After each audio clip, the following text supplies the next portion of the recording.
नमस्कार.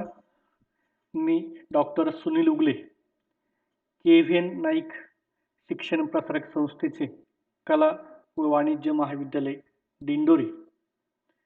आपण आज SY-BA जनरल पेपर 2 याच्या सुधारित अभ्यासक्रमाविषयी चर्चा करणार आहोत. इकॉनॉमिक्स जनरल पेपर 2चं जे टायटल आहे ते म्हणजे फायनान्शियल सिस्टीम भाग 1 म्हणजे वित्तीय प्रणाली भाग 1 हा आपल्याला सेमिस्टर 3 साठी अभ्यासक्रम आहे. गेल्या वर्षापासून अभ्यासक्रमामध्ये विद्यापीठाने सुधारणा केलेली आहे आणि त्यानुसार आपण गेल्या वर्षी FY-BA ला 2 सेमिस्टरचा अभ्यास केला, तो म्हणजे सेमिस्टर फर्स्ट आणि सेमिस्टर सेकंड. यावर्षी SY-BA ला इकॉनॉमिक्स जनरलसाठी आपल्याला 2 सेमिस्टर आहे, ते म्हणजे सेमिस्टर 3 आणि सेमिस्टर 4. फर्स्ट टर्ममध्ये आपल्याला सेमिस्टर 3 काय आहे, त्याच्यामध्ये कोणकोणते अभ्यास विषय आहे, कोणकोणते अभ्यास घटक आहे ते आपल्याला बघायचे आहे. सावित्रीबाई फुले पुणे विद्यापीठाच्या अंतर्गत ज्या मुख्य 4 फॅकल्टी आहेत त्याच्यामधल्या ह्युमॅनिटीज फॅकल्टीच्या अंतर्गत आपला BA हा कोर्स येतो आणि त्यानुसार गेल्या वर्षापासून आपल्याला चॉईस बेस क्रेडिट सिस्टीम विद्यापीठाने सुरू केलेली आहे आणि त्या अनुषंगाने आपला अभ्यासक्रम बदललेला आहे. आपण त्याला रिवाइज पॅटर्न 2019 असं म्हणतो आणि हा रिवाइज सिलेबस आहे. तर 2020-21 पासून आपल्याला SY-BA ला लागू झालेला आहे. तर ह्या नवीन अभ्यासक्रमामध्ये इकॉनॉमिक्स जनरल पेपर 2 त्याचं टायटल आहे फायनान्शियल सिस्टीम भाग 1 म्हणजेच इकॉनॉमिक्स G2 वित्तीय प्रणाली भाग 1 या 3ऱ्या सेमिस्टरच्या अभ्यासक्रमाविषयी आपण आज चर्चा करत आहोत. या सेमिस्टर 3 साठी तुम्हाला एकूण 3 क्रेडिट्स मिळणार आहेत आणि ह्या सेमिस्टर 3चा जो सिलेबस आहे त्याची विभागणी 4 भागामध्ये केलेली आहे. म्हणजे एकंदरीत G2च्या सेमिस्टर 3 साठी जो अभ्यासक्रम आहे त्याचे 4 प्रकरण आहे किंवा 4 युनिट्स आहे.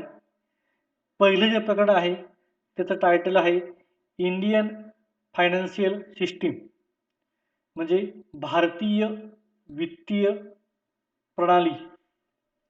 दुसरं जे चॅप्टर आहे त्याचं टायटल आहे बँकिंग इन इंडिया म्हणजेच भारतातील बँक व्यवसाय. तिसरं जे चॅप्टर आहे त्याचं टायटल आहे फायनान्शियल मार्केट्स इन इंडिया म्हणजे भारतातील वित्तीय बाजार. आणि चौथं जे चॅप्टर आहे त्याचं टायटल आहे इम्पॉर्टंट फायनान्शियल इन्स्टिट्यूशन म्हणजे महत्त्वाच्या आर्थिक संस्था.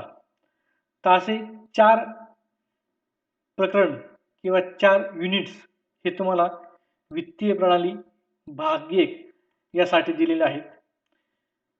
विद्यापीठाने हा अभ्यासक्रम जेव्हा रिवाइज केला तर ह्या रिवाइज अभ्यासक्रम करणाऱ्या कमिटीने हा अभ्यासक्रम तयार करताना काही उद्दिष्टे निश्चित केली होती आणि त्या उद्दिष्टांना अनुसरून या अभ्यासक्रमाची रचना करण्यात आलेली आहे. तर ह्या 4ही प्रकरणामध्ये कोणकोणते उपघटक आहेत त्यावर आपण चर्चा करूयात. पहिलं जे चॅप्टर आहे त्याचं टायटल आहे इंडियन फायनान्शियल सिस्टीम म्हणजेच भारतीय वित्तीय प्रणाली. तर ह्या पहिल्या प्रकरणाची 3 भागामध्ये विभागणी केली आहे.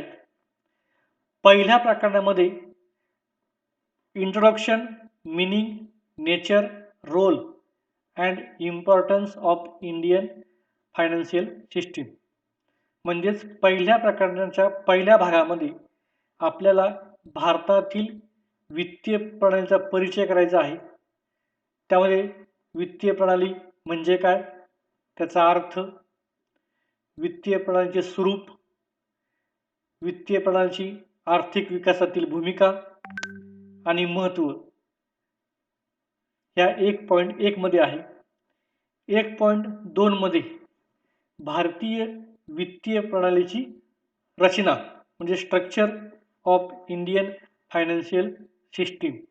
भारतामध्ये जी वित्तीय प्रणाली आहे त्यामध्ये प्रामुख्याने 4 मुख्य घटक आहेत.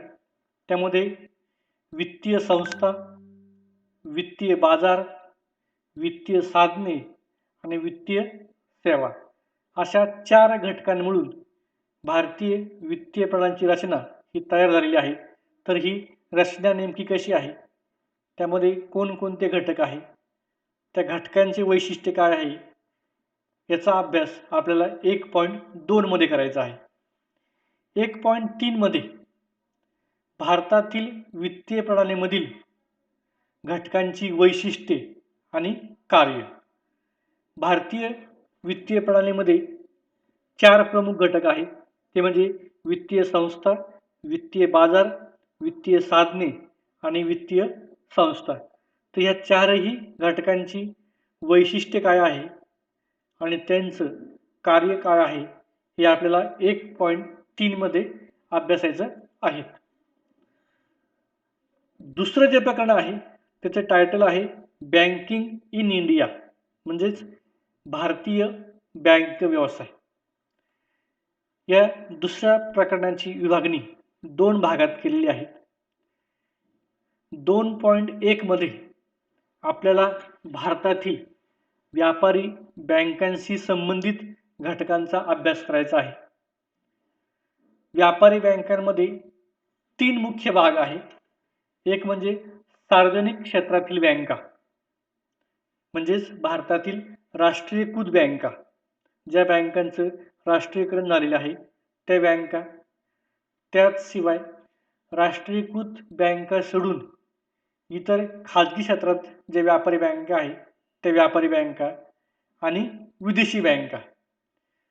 म्हणजेच 2.1 मध्ये सार्वजनिक क्षेत्रातील बँका, खाजगी क्षेत्रातील बँका आणि विदेशी बँका असे ह्या 3ही व्यापारी बँकांचं व्यवस्थापन कसं चालतं, त्यांचं संघटन कसं आहे, या 3ही प्रकारच्या व्यापारी बँका कोणकोणती कार्य करतात, त्यांची कार्य, अशा ह्या 3 घटकांचा अभ्यास आपला 2.1 मध्ये करायचा आहे.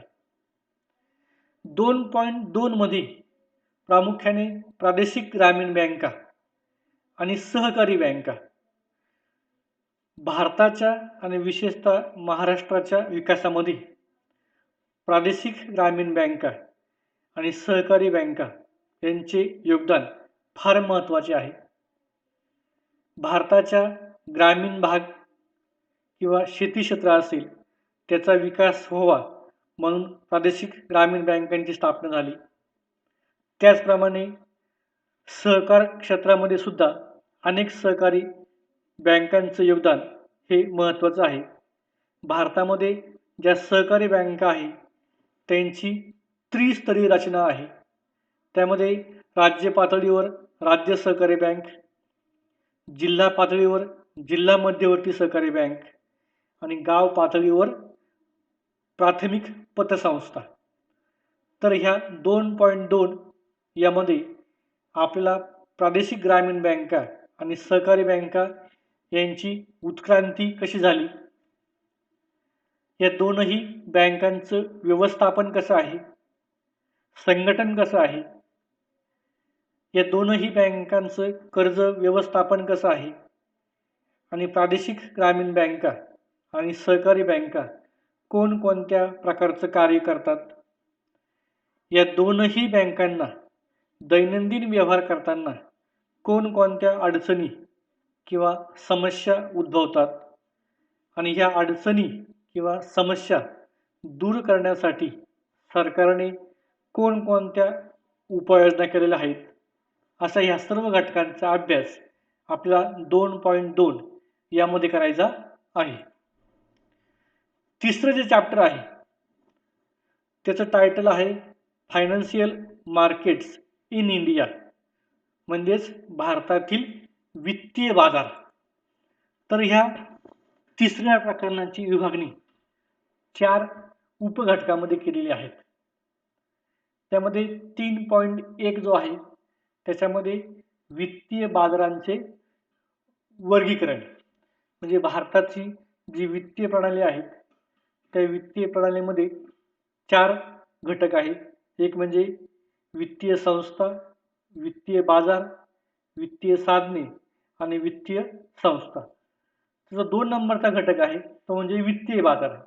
तर मग ह्या वित्तीय बाजाराचे वर्गीकरण कसं आहे, त्याच्यामध्ये संघटित क्षेत्र, असंघटित क्षेत्र, नाणे बाजार, भांडवल बाजार असं वर्गीकरण केलं जातं. म्हणजे थोडक्यात वित्तीय बाजाराच्या अंतर्गत कोणकोणते प्रकार आहे त्याचा अभ्यास आपला 3.1 मध्ये करायचा आहे. 3.2 मध्ये भारतीय नाणे बाजार, त्याची वैशिष्ट्ये, कार्य आणि साधने. भारताचा जर विचार केला तर भारताच्या वित्तीय बाजाराची विभागणी प्रामुख्याने 2 भागामध्ये केली जाते. एक म्हणजे भारतीय नाणे बाजार आणि दुसरं म्हणजे भारतीय भांडवल बाजार. तर भारतीय नाणे बाजार म्हणजे काय, नाणे बाजाराची वैशिष्ट्ये कोणकोणती आहे, नाणे बाजार कोणकोणत्या प्रकारची कार्य करतो, त्यासाठी कोणकोणत्या साधनांचा वापर होतो, तर अशा ह्या 3ही घटकांचा अभ्यास आपल्याला 3.2 यामध्ये करायचा आहे. 3.3 जो आहे त्यामध्ये विशेषतः भारतीय भांडवल बाजार. भांडवल बाजार म्हणजे काय, भांडवल बाजाराची काय वैशिष्ट्ये आहे, भांडवल बाजार कोणकोणत्या प्रकारची कार्य करतो, अशी कार्य करताना कोणकोणत्या साधनांचा वापर करतो, या सर्व घटकांचा अभ्यास आपल्याला 3.3 मध्ये करायचा आहे. 3.4 जो आहे तो म्हणजे परकीय चलन बाजार. भारताच्या विकासामध्ये नाणे बाजार आणि भांडवल बाजार या 2 बाजारांशिवाय परकीय चलन बाजाराचं सुद्धा योगदान हे महत्त्वाचं आहे. आणि त्या अनुषंगाने 3.4 मध्ये आपल्याला परकीय चलन बाजार म्हणजे काय, परकीय चलन बाजाराची वैशिष्ट्य, भारताच्या आर्थिक विकासामध्ये या परकीय चलन बाजाराची भूमिका आणि महत्त्व या घटकांचा अभ्यास आपल्याला 3.4 मध्ये करायचा आहे. चौथं जे चॅप्टर आहे त्यामध्ये भारतामध्ये ज्या महत्त्वाच्या आर्थिक संस्था आहे अशा महत्त्वाच्या आर्थिक संस्थांविषयी अभ्यास करायचा आहे. त्याची विभागणी प्रामुख्याने 4 उपघटकामध्ये केलेली आहे. 4.1 मध्ये आर्थिक संस्थांचे महत्त्व आणि आर्थिक संस्था म्हणजे काय या घटकाचा अभ्यास करायचा आहे. 4.2 मध्ये विशेषतः स्टॉक मार्केट विषयी अभ्यास करायचा आहे. त्यामध्ये 2 प्रमुख संस्था आहेत. एक म्हणजे नॅशनल स्टॉक मार्केट किंवा स्टॉक एक्सचेंज आणि दुसरं म्हणजे बॉम्बे स्टॉक एक्सचेंज, NSE आणि BSE. त्याचा अर्थ, त्याचा लॉंग फॉर्म आणि ह्या दोनही संस्था कशा पद्धतीने कार्य करतात, त्यांचे कार्य कोणकोणती आहे त्याचा अभ्यास 4.2 मध्ये करायचा आहे. 4.3 मध्ये नॉन बँकिंग वित्तीय संस्था, त्यांचा अर्थ आणि कार्य. भारतामध्ये जे वित्तीय संस्था आहे त्याची प्रामुख्याने 2 भागात विभागणी होते. एक म्हणजे बँकिंग संस्था आणि दुसरं म्हणजे नॉन बँकिंग संस्था. त्याला बिगर बँकिंग संस्था किंवा बिगर बँकिंग वित्तीय मध्यस्थ असंही म्हणतात. तर या उपघटकाअंतर्गत आपल्याला नॉन बँकिंग वित्तीय मध्यस्थ संस्था म्हणजे काय आणि त्या कोणकोणत्या प्रकारचं कार्य करतात त्याचा अभ्यास करायचा आहे. 4.4 आहे त्यामध्ये भारतामध्ये ज्या महत्त्वाच्या आर्थिक संस्था आहेत त्यामध्ये प्रामुख्याने 3 संस्था आहेत. एक म्हणजे युनिट ट्रस्ट ऑफ इंडिया म्हणजेच UTI, दुसरी म्हणजे LIC लाईफ इन्शुरन्स कॉर्पोरेशन, तिसरी GIC जनरल इन्शुरन्स कॉर्पोरेशन. तसे ह्या तीनही संस्थांसंदर्भात आपल्याला त्यांची नेमकी भारतीय आर्थिक विकासात काय भूमिका आहे आणि ह्या तीनही संस्था म्हणजेच UTI, LIC आणि GIC हे तीनही संस्थांची कार्य काय आहे याचा अभ्यास आपल्याला 4.4 यामध्ये करायचा आहे. एकंदरीत इकॉनॉमिक्स जनरल पेपर 2 अर्थशास्त्र G2 वित्तीय प्रणाली भाग 1 या सेमिस्टर 3 साठी जो अभ्यासक्रम दिलेला आहे त्याची विभागणी या 4 प्रकरणामध्ये केलेली आहे. विद्यापीठाने जो अभ्यासक्रम तयार केलेला आहे त्या संदर्भात काही रेफरन्स बुक दिलेले आहेत. तर ह्या रेफरन्स बुकवरून सुद्धा आपल्याला वित्तीय प्रणाली भाग 1 या अंतर्गत जे विविध अभ्यास विषय आहेत त्याविषयीची माहिती आपल्याला या सर्व संदर्भ ग्रंथामधून मिळू शकते. या पुस्तकांशिवाय आपल्या ग्रंथालयात सुद्धा बँकिंग असेल, वित्तीय प्रणाली असेल या संदर्भात अनेक संदर्भ ग्रंथ उपलब्ध आहेत. त्याचाही उपयोग करून आपल्याला हा सिलेबस समजून घेता येईल आणि त्याचा सविस्तर अभ्यास करता येतील. एकंदरीत सेमिस्टर 3 साठी अशा पद्धतीने 4 भागामध्ये या अभ्यासक्रमाची विभागणी केलेली दिसते. धन्यवाद.